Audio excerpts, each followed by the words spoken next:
नमस्कार, स्वागत आपका 5 शहर 5 खबर में। मैं हूं आपके साथ पारुल। मध्य प्रदेश और छत्तीसगढ़ से 5 शहरों की 5 बड़ी खबरें आपको बताने जा रहे हैं, जिन पर दिन भर हमारी नजर बनी रहेगी। तो 5 तस्वीरें आपकी टेलीविजन स्क्रीन पर। सबसे पहले बात करेंगे चाचौड़ा से कांग्रेस विधायक लक्ष्मण सिंह की। लक्ष्मण सिंह ने एक बार फिर अपनी ही पार्टी को निशाना बनाया है। दूसरी खबर में बात होगी नकली खाद बीज बेचने वाले माफियाओं की। अब ऐसे माफिया पर नकेल कसने के लिए सरकार ने सख्त रुख अख्तियार कर लिया है। तीसरी खबर में हम बताएंगे कि भोपाल में किस तरह कोरोना की रफ्तार बढ़ रही है और कोरोना मरीजों के आंकड़े कैसे कुछ ही दिनों में दोगुने हो गए हैं। कोरोना विस्फोट राजधानी में भी हुआ। चौथी खबर में हम आपको ले चलेंगे छत्तीसगढ़, जहां जशपुर जिले में शर्मसार कर देने वाली तस्वीर सामने आई। पांचवी और अंतिम खबर में हम बात करेंगे इंदौर की, जहां किसान किस तरह साहूकारों से परेशान होकर आत्महत्या करने को मजबूर हो रहे हैं। तो इन 5 खबरों को हम आपके सामने रखने जा रहे हैं, लेकिन सबसे पहले शुरुआत होगी कांग्रेस के वरिष्ठ नेता लक्ष्मण सिंह से जुड़ी खबर की। मध्य प्रदेश कांग्रेस की मुश्किलें लगातार बढ़ती जा रही हैं। एक तरफ विधायक पार्टी छोड़ रहे हैं, तो दूसरी तरफ कांग्रेस में युवाओं का नेतृत्व कौन करेगा, इसको लेकर भी बहस जारी है। इसी बीच अक्सर पार्टी लाइन से हटकर बयान देने वाले चाचौड़ा से कांग्रेस विधायक दिग्विजय सिंह के ब्रदर लक्ष्मण सिंह एक बार फिर सुर्खियों में हैं। लक्ष्मण सिंह ने फिर अपनी ही पार्टी पर सवाल उठाए हैं और उपचुनाव में कांग्रेस पार्टी द्वारा तंत्र मंत्र का सहारा लेने की बात कही है। मध्य प्रदेश में आगामी दिनों में 27 विधानसभा सीटों पर उपचुनाव होने हैं। इसको लेकर दोनों ही पार्टियां तैयारियों में जुटी हुई हैं। वहीं अब कांग्रेस तंत्र मंत्र के भरोसे उपचुनाव जीतने की तैयारी में है। कांग्रेस इस उपचुनाव को जीतने के लिए तांत्रिक बाबाओं की मदद ले रही है, ये कहना है दिग्विजय सिंह के भाई और कांग्रेस के वरिष्ठ नेता लक्ष्मण सिंह का। लक्ष्मण सिंह ने अपनी ही पार्टी की विचारधारा पर सवाल उठाते हुए बाबाओं द्वारा कांग्रेस का प्रचार प्रसार करने पर आपत्ति जाहिर की है। लक्ष्मण सिंह ने ट्वीट करते हुए कहा, हम कांग्रेस के साथ ही भाजपा संघ की विचारधारा को निरंतर कोसते हैं। मैं भी उनकी विचारधारा से सहमत नहीं हूं, लेकिन कांग्रेस की विचारधारा कहां लुप्त हो गई कि चुनाव में हमें दुष्ट तांत्रिक बाबाओं की मदद लेनी पड़ रही है। अपने इस ट्वीट के बाद लक्ष्मण सिंह ने अपना बयान भी जारी कर दिया। लक्ष्मण सिंह के इस ट्वीट पर गृह मंत्री नरोत्तम मिश्रा ने तंज कस दिया। उन्होंने कहा, लक्ष्मण सिंह की बात ठीक है, कांग्रेस की विचारधारा लुप्त हो गई है, इसलिए वो सुप्त हो गई है, इसलिए कांग्रेस विचरण कर रही है। मैंने हाल ही में तांत्रिक बाबाओं को लेके एक ट्वीट किया है कि उनका राजनीति में दखल नहीं होना चाहिए। मैं साधु संतों का बहुत आदर करता हूं और नर्मदा परिक्रमा जब मैंने भाई साहब के साथ करी थी, और उसके अलावा भी कई साधु संत मैंने ऐसे देखे जो महान पुरुष हैं और राजनीतिक बात नहीं करते हैं। अगर हम संत हैं, साधु हैं, तो हमें राजनीतिक दल से या राजनीति से दूर रहना चाहिए। यह तो एक स्वाभाविक बात है। लेकिन कुछ तांत्रिक बाबा लोग राजनीतिक पार्टी का प्रचार करते हैं और राजनीति की बात करते हैं, उनका मैं घोर विरोधी हूँ और इसी को लेकर मैंने ट्वीट किया था। दोनों का आचरण आपने देखा होगा। भाई ने भी वो मिर्ची बाबा का यज्ञ और जाने कौन कौन से यज्ञ कराए थे। खैर, मैं महात्माओं पर, संतों पर नहीं जा रहा। मेरा तो ये कहना है कि एक बात उनकी ठीक है कि मूल विचारधारा ही लुप्त हो गई कांग्रेस की, इसलिए कांग्रेस सुप्त हो गई। लक्ष्मण सिंह ने अपनी ही पार्टी को घेरा है और बाबाओं द्वारा प्रचार प्रसार को लेकर उन्होंने कहा कि दुष्ट तांत्रिक बाबाओं की मदद लेनी पड़ रही है। आपको बता दें 27 सीटों पर उपचुनाव हैं और उपचुनाव कांग्रेस बाबाओं के सहारे जीतना चाहती है। कुछ इसी तरह का ट्वीट खुद लक्ष्मण सिंह ने किया है। कांग्रेस इस पर घिरती हुई नजर आई।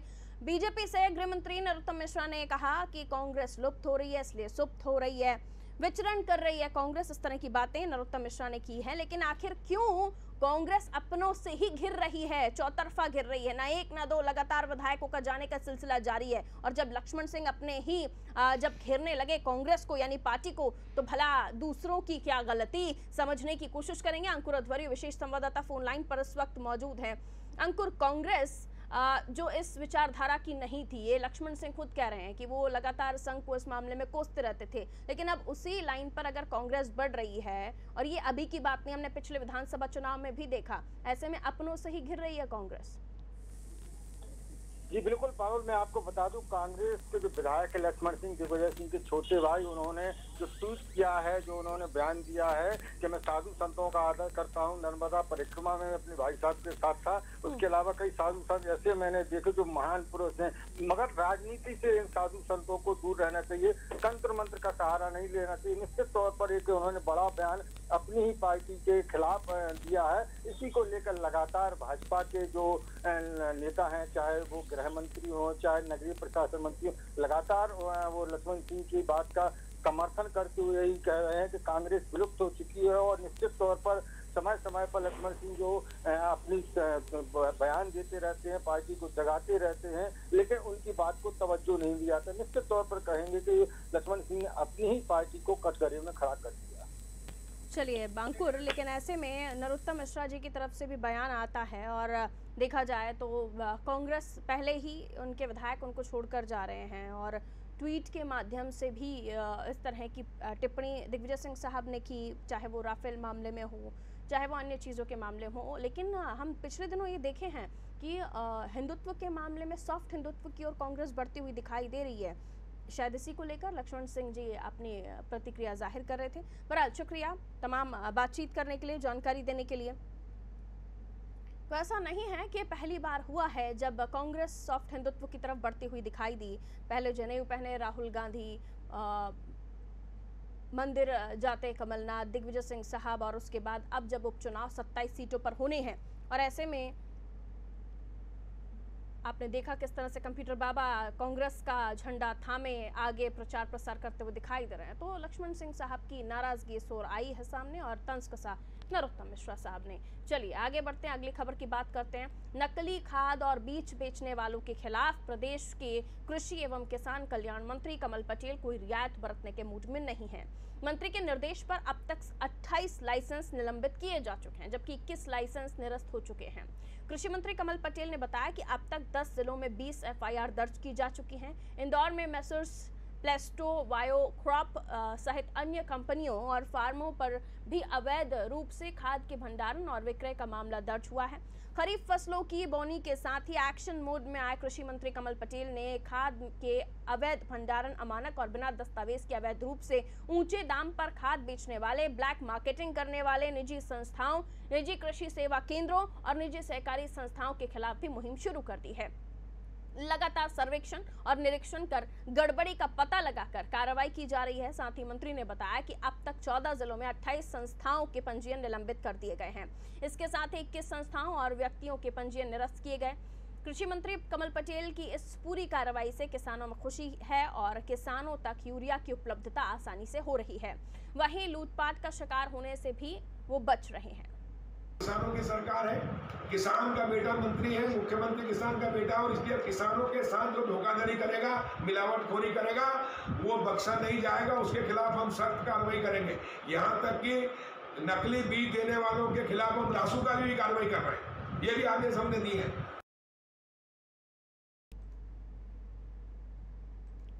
तो कृषि मंत्री की लगातार हो रही उनकी तरफ से कार्रवाई से किसानों को खास तौर पर राहत मिली है, क्योंकि हम देख रहे थे खाद और बीज के मामले में लगातार ब्लैकमेलिंग की खबरें सामने आ रही थी। और इस खबर को और भी समझने की कोशिश करते हैं। आशीष मंगल सोनी विशेष संवाददाता हमारे साथ इस वक्त फोन लाइन पर बने हुए हैं। कमल पटेल एक्टिव मोड पर नजर आ रहे हैं आशीष, और जब बात किसानों की हो और ऐसे में कार्रवाइयां हो तो जाहिर है किसानों के लिए तो अच्छी बात है। लेकिन अभी हमने देखा कि कई सारी FIRs हुई हैं, कुछ लोगों के लाइसेंस, करीब 21 ऐसी संस्थाएं जिनके लाइसेंस भी निलंबित कर दिए गए हैं। इसी तरह से कार्रवाई चलेगी आपको लगता है तो आगे जाहिर है कि जो ब्लैक मार्केटिंग है उन पर भी नकेल कस सकेगी? देखिए, मध्य प्रदेश के कृषि मंत्री कमल पटेल जिस तरह से सख्ती के मूड में नजर आ रहे हैं, उससे एक बात बिल्कुल साफ है कि नकली खाद और बीज बेचने वालों के खिलाफ मंत्री बिल्कुल भी मध्य प्रदेश सरकार रियायत बरतने के मूड में नहीं है। अब तक 28 लाइसेंस निरस्त किए जा चुके हैं, जबकि 21 लाइसेंस इसके पहले ही निरस्त हो चुके हैं। खाद और बीज के अवैध भंडारण और परिवहन को लेकर लगातार FIR की बातें सामने निकलकर सामने आ रही है, और मंत्री का साफ तौर पर कहना है कि इसमें रासुका की कार्रवाई भी की जा रही है, क्योंकि जो मुनाफाखोर हैं वो किसानों को परेशान करते हुए नजर आ रहे हैं। एक तरफ खेतों में जब किसान काम करने के लिए पहुंच रहा है और इसी बीच में यदि मिलावटखोर इस तरह से नकली खाद और बीज बेचेंगे तो इससे निश्चित रूप से जो किसान है उसको नुकसान होगा। इंदौर में कई कंपनियां, इंदौर नहीं बल्कि सभी जिलों की बात करें, मध्य प्रदेश के 52 जिलों में अलग अलग स्थानों पर इस तरह की कार्रवाई की गई है। खाद के अवैध भंडारण, अमानक और बिना दस्तावेज के अवैध रूप से जो ऊंचे दाम पर खाद बेच रहे थे, उन तमाम व्यापारियों के खिलाफ सख्त कार्रवाई की है। ब्लैक मार्केटिंग करने वाली जो निजी संस्थाएं हैं या निजी कृषि सेवा केंद्र हैं, इनके अलावा सहकारी संस्थाएं जो निजी तौर पर काम कर रही हैं, उन पर भी ये कार्रवाई देखने को मिल रही है। तो एक बात बिल्कुल साफ है पारुल की, मध्य प्रदेश में किसान के लिए जो कहा जा रहा था कि शिवराज सरकार, शिवराज सिंह चौहान की बात हो या कमल पटेल की बात हो, ये लगातार जनता के बीच में पहुंचकर किसान की सरकार होने का दावा कर रहे थे। तो अब ये चीज समझ में आ रही है किसानों को। हालांकि ये कितने दिन ये कार्रवाई चलेगी, इस पर भी किसान नजर बनाए हुए हैं। बिल्कुल, बहुत शुक्रिया आशीष तमाम जानकारी देने के लिए। तो किसान लगातार ये चाहता था कि जो उनके फ़ायदे की चीज़ें, यानी जो उन्हें फसलों के लिए सरकार की तरफ से अधिकार है, उन्हें तमाम खाद और बीज की हम अगर बात करें, लेकिन वो कहीं ना कहीं बिचौलियों की वजह से उन तक महंगे दामों पर पहुंचता था। कई निजी ऐसी एजेंसीज थी, सेवा केंद्र, सहकारी संस्थाएं जो रेट्स बढ़ा देते थे और फिर वही खाद और बीज किसानों तक महंगे दामों पर पहुंचता था, जिस पर नकेल कसने की तैयारी कृषि मंत्री कमल पटेल ने कर ली है और उसका असर दिख भी रहा है। चलिए आगे बढ़ते हैं अगली खबर की ओर। मध्य प्रदेश में कोरोना बेकाबू होता जा रहा है। प्रदेश में आम जनता के बाद अब राजनेता भी कोरोना की चपेट में आ रहे हैं। सीएम शिवराज के बाद अब बीजेपी प्रदेश अध्यक्ष वीडी शर्मा की रिपोर्ट भी कोरोना पॉजिटिव आ गई, जिसके बाद प्रदेश की सियासत में खौफ का माहौल है। कई नेता नजरबंद हो गए हैं। वहीं राजधानी भोपाल में कोरोना संक्रमण में पिछले 1 महीने में तेजी से इजाफा हुआ, लेकिन इसके बाद भी कुछ लोग लॉकडाउन और डिस्टेंसिंग के नियमों का पालन करने को तैयार नहीं। जुलाई के 29 दिनों में ही शहरों में पॉजिटिव मरीजों की संख्या बढ़कर दोगुनी हो गई। 30 जून तक शहर में 3029 कोरोना मरीज थे, जो अब बढ़कर 6399 पर पहुंच गए। यानी महज 29 दिन में 3369 मरीज बढ़ गए हैं। ये आंकड़ा इसलिए भी डराने वाला है क्योंकि प्रशासन ने जुलाई अंत तक 6000 मरीज होने का अनुमान लगाया था, लेकिन इससे पहले ही आंकड़ा 6500 के करीब पहुंच गया। यही नहीं, कोरोना मरीजों की मौत का ग्राफ भी बढ़ रहा है। 30 जून तक जहां 97 मौतें हुई थी, वहीं अब मौतों का आंकड़ा बढ़कर 166 पर पहुंच गया है। इन 29 दिनों में 69 लोगों की मौत हो चुकी है, यानी हर रोज औसतन 2 से ज्यादा लोगों की मौत हो रही है। चिंता इसलिए भी बढ़ी है क्योंकि इन दिनों में मरीजों के ठीक होने की दर में भारी कमी आई है। 30 जून तक मिले कुल संक्रमित मरीजों की संख्या के मुकाबले 2402 मरीज ठीक हुए, जो कुल संक्रमितों का 79.3% था, लेकिन अब तक महज 3617 मरीज ठीक हुए। ऐसे में जब रिकवरी रेट 56.53% पर आ गया है तो जाहिर है चिंता बढ़ जाती है।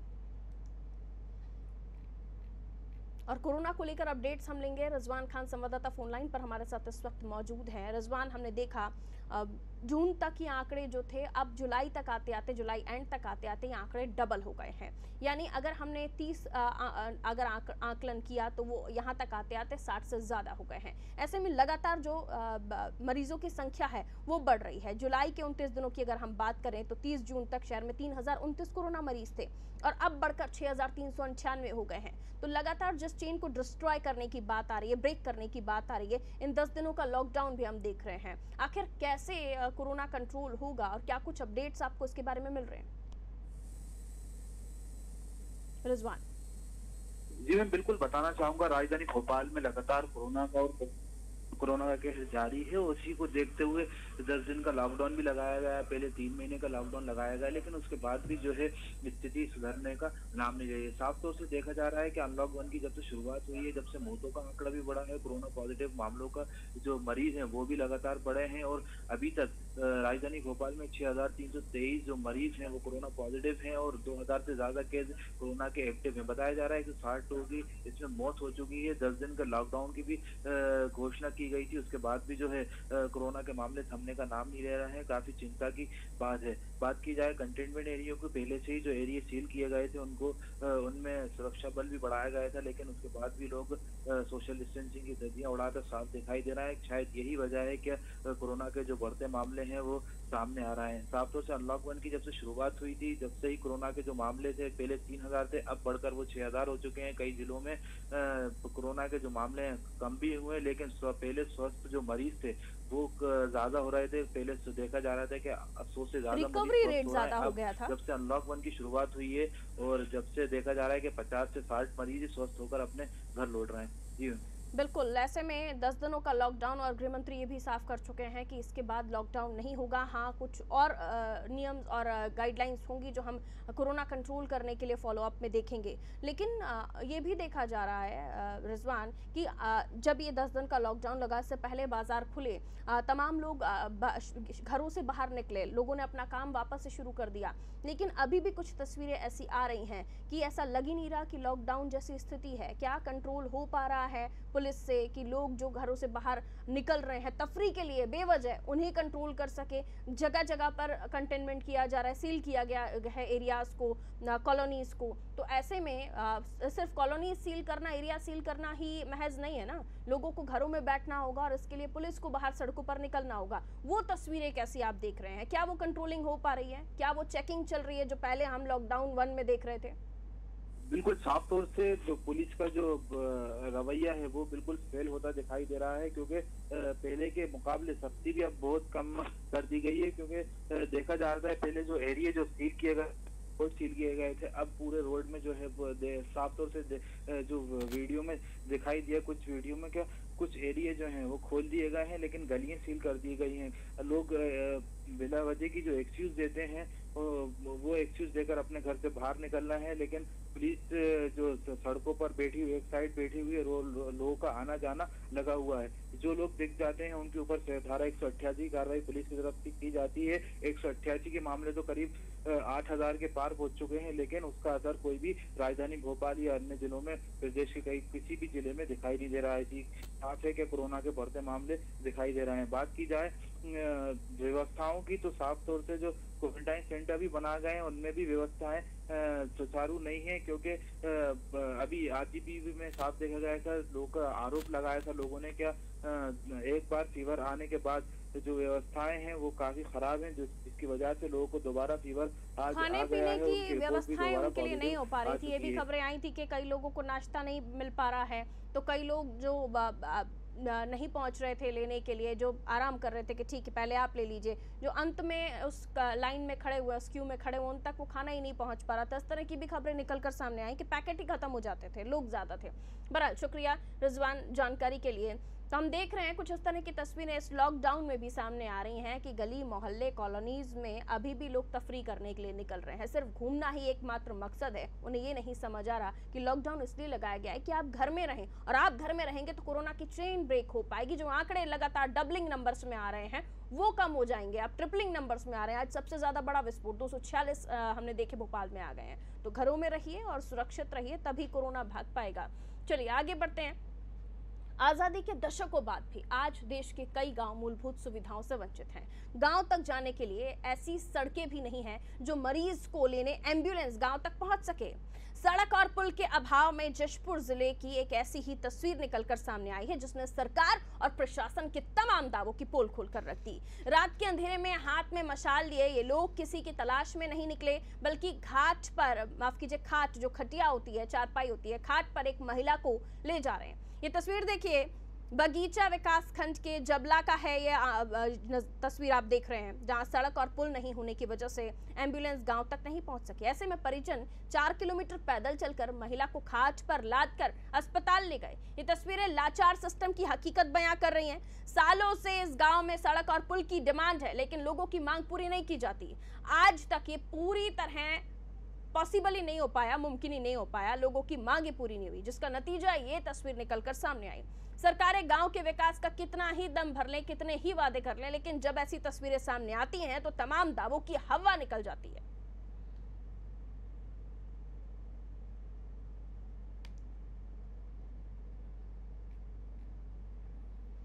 तो हम बात कर रहे हैं जशपुर की, जहां एम्बुलेंस नहीं पहुंच पाई, इसलिए क्योंकि ना पुल है ना सड़क है। लोगों ने चारपाई पर महिला को लिटाया और उसके बाद अस्पताल तक लेकर गए।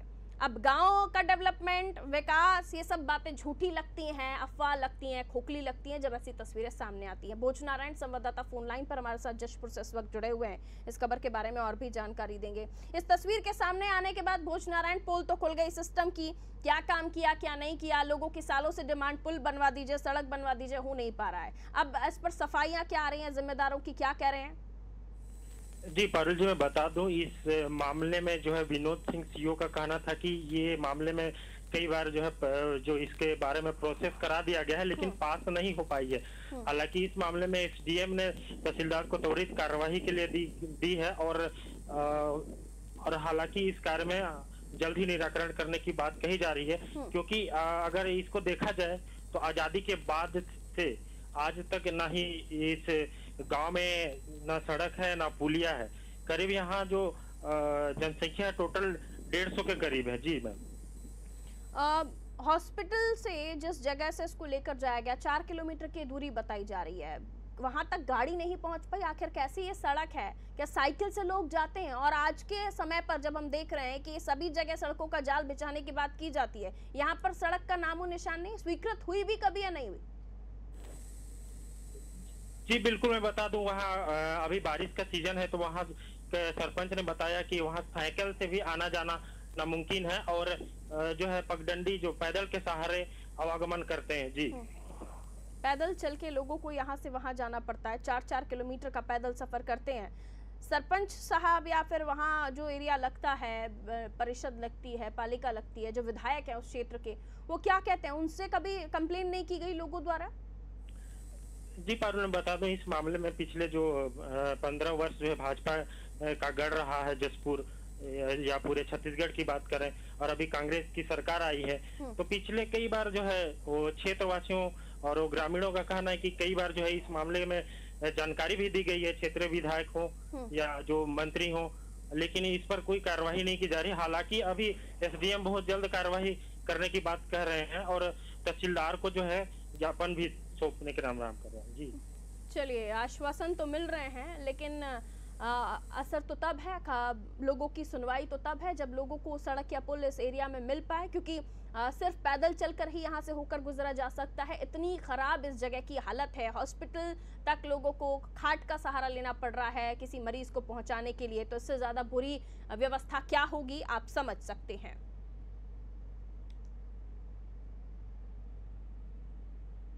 अगली खबर की ओर रुख करते हैं। केंद्र और राज्य सरकार किसानों के हित के भले ही कितने दावे करें, लेकिन किसानों के हालातों की जमीनी हकीकत इन दावों से उलट नजर आती है। सरकारों से, माफ कीजिए, साहूकारों से परेशान होकर एक ऐसे ही किसान का वीडियो सामने आया है। इंदौर के आजाद नगर थाना क्षेत्र के अजय बाग कॉलोनी में रहने वाले 100 एकड़ जमीन के मालिक एक किसान ने जहर खाकर आत्महत्या कर ली। हालांकि आत्महत्या से पहले पीड़ित किसान ने अपने वीडियो में कुछ लोगों पर आरोप लगाए। किसान के मुताबिक वसूली गैंग से साहूकार परेशान था, उसे आत्महत्या जैसा कदम उठाना पड़ा। वीडियो में किसान संजय चौधरी ने किसी घनश्याम सोनी पर प्रताड़ना का आरोप लगाया है।